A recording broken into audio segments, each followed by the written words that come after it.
Pemirsa, akibat diguyur hujan deras sejumlah wilayah di Jakarta dan sejumlah wilayah terendam banjir. Lalu apakah banjir ini akibat cuaca ekstrim? Dan saat ini kita telah terhubung dengan Prakirawan BMKG.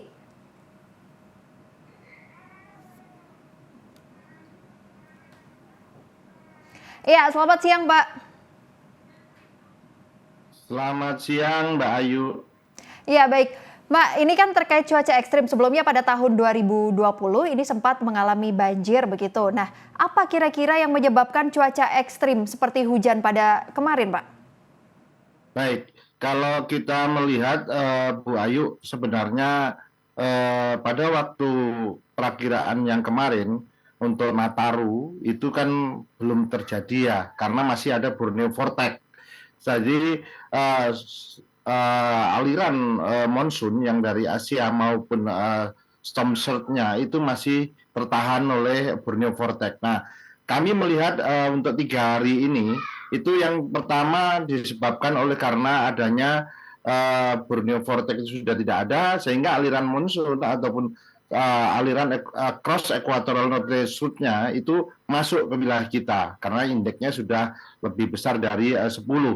Kemudian yang kedua, pada saat ini juga sedang aktif yaitu Madden-Julian Oscillation, yaitu propagasi awan-awan hujan dari Samudra Hindia sebelah barat Indonesia itu masuk ke wilayah kita, dan ini masih kita perkirakan nanti sampai tanggal 4. Namun wilayahnya sudah agak bergeser dari yang tadinya mungkin sebelah timur Sumatera, kemudian bergerak ke Lampung, dan saat ini sudah akan masuk ke Jawa.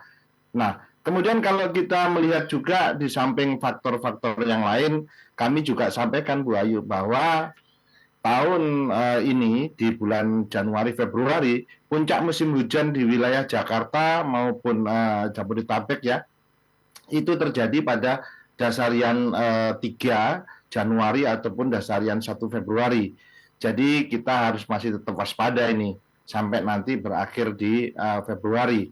Kemudian kami juga melihat bahwa adanya aliran udara yang dari monsun tadi, karena tidak ada penghalangnya Borneo Vortex, yang maka dia dibelokkan ke arah timur. Jadi perawanan sangat tumbuh sangat besar, yaitu adanya Mesoscale Convective Complex yang ada di samudra laut, di Laut Jawa.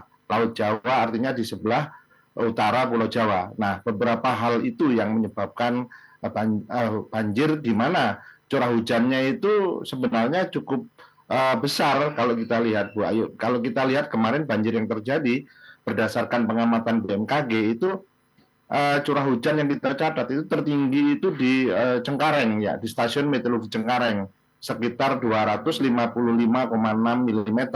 Sedangkan di daerah yang lain misalkan Pulau Mas itu 214, kemudian ada di Sukapura, Tomang juga 201, kemudian di PJT Gabus ya itu sekitar 200, dan ini hampir merata. Sedangkan dari sisi sebelah selatan Jabodetabek juga dari Bogor juga masih mengirimkan air hujan, artinya juga sama karena hujan mengalir dari tempat yang tinggi ke tempat yang rendah, sehingga hujan yang ada di wilayah Bogor juga akan mengalir ke Jakarta. Kira-kira itu, Mbak Ayu, yang bisa dijelaskan. Baik, Pak. Ini kan untuk Jabodetabek, ini artinya curah hujan yang cukup tinggi ini merata terjadi di wilayah Jabodetabek begitu. Namun wilayah mana saja yang terancam banjir, Pak? Misal selain di Jabodetabek begitu. Jadi saya sampaikan, kan Madden-Julian Oscillation tadi itu kan merambat ya dari wilayah barat akan bergerak ke tengah dan ke timur. Kemudian juga apabila Borneo Vortex tidak muncul, maka ini akan juga berdampak ke wilayah lainnya di wilayah tengah. Nah, kemudian musim hujan juga masih ada terjadi. Kalau ditanya wilayah mana saja yang akan berpotensi terjadi banjir, kita waspadai antara lain Provinsi Jambi, Sumatera Selatan, Bangka Belitung, Bengkulu, Lampung, Sumatera Barat ya. Kemudian kita lihat juga ada di Jabodetabek, kemudian ada di Jawa Barat, Jawa Tengah, Jawa Timur. Kemudian ada Kalimantan Barat, Kalimantan Tengah, Kalimantan Timur ya. Kita juga melihat di sana ada yang Kalimantan Selatan ya, saat ini juga sedang tinggi-tingginya. Sulawesi Barat, Sulawesi Tengah, kemudian ada Bali, Nusa Tenggara Barat, Nusa Tenggara Timur, termasuk yang Sulawesi Barat. Kira-kira itu yang perlu kita waspada. Oke, baik Pak. Kejadian banjir serupa ini hampir mirip yang terjadi pada tahun 2020 lalu pada saat tahun baru seperti itu Pak. Namun sejauh mana perubahan iklim global ini dapat mempengaruhi pola cuaca ekstrim dan frekuensi banjir di Indonesia? Baik, kalau dikaitkan dengan adanya perubahan iklim, kita melihat bahwa dari sisi perubahan iklim itu sendiri memiliki dampak yang cukup signifikan. Kalau kita lihat pertama yaitu pola cuaca ekstrim dan frekuensi banjir ini akan berubah karena adanya tadi perubahan iklim, di mana kalau kita melihat tahun 2020 itu ya itu terjadi banjir karena pada waktu itu yang mempengaruhi hanya dua, yaitu adalah untuk cross equatorial northern surge ya itu surakan dingin yang masuk, kemudian yang kedua MGO. Nah, saat ini juga kita lihat hampir sama yaitu MGO dan cross equatorial northern surge ya itu, namun itu tidak begitu seperti yang tahun 2020 awal ya. Kemudian kita melihat peningkatan suhu. Nah, suhu rata-rata kalau kita lihat tahunan antara di Asia khususnya di Indonesia juga ya dengan peningkatan sebesar 0,91. Kemudian juga ada perubahan pola cuaca ya yang artinya nanti peningkatan frekuensi dan intensitas ya. Yang dulu mungkin banjir ini bisa kita prediksi 5 tahunan, terus bergerak sekarang saking ada perubahan iklim jadi 3 tahunan, bahkan sekarang hampir setiap 2 tahun atau 1 tahun sekali.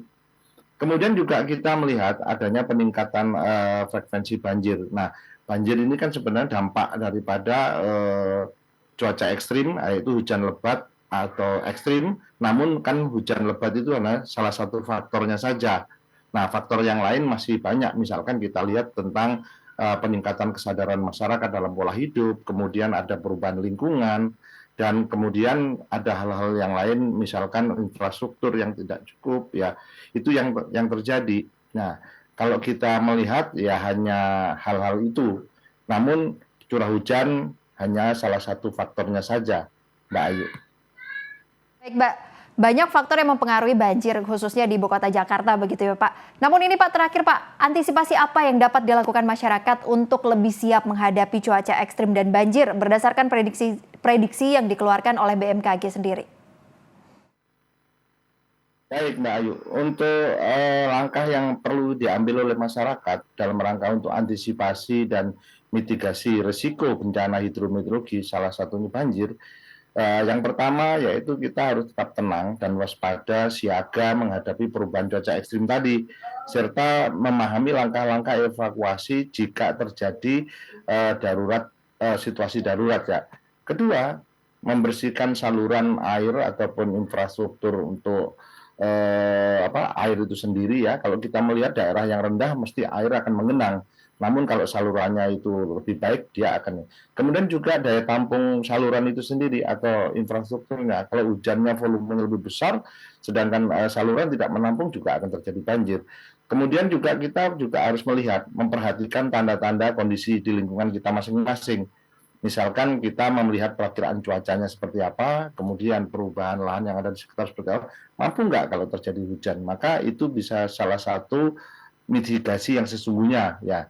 Kemudian kita juga menyarankan ya kepada masyarakat agar selalu memantau informasi cuaca terkini yang sekarang saat ini BMKG memberikan informasi cuaca secara real time ya, itu di info BMKG, ada di call center 196, ada di website BMKG, dan ada yang terbaru yaitu kita melihat informasinya itu kita berikan ke tingkat desa atau kelurahan, yaitu di cuaca.bmkg.go.id.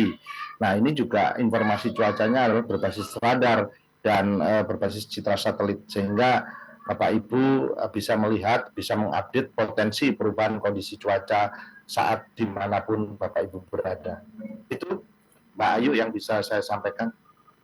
Iya, baik, terima kasih Pak Guswanto selaku Deputi Bidang Meteorologi BMKG atas waktunya dan selamat beraktivitas kembali. Sehat selalu Pak.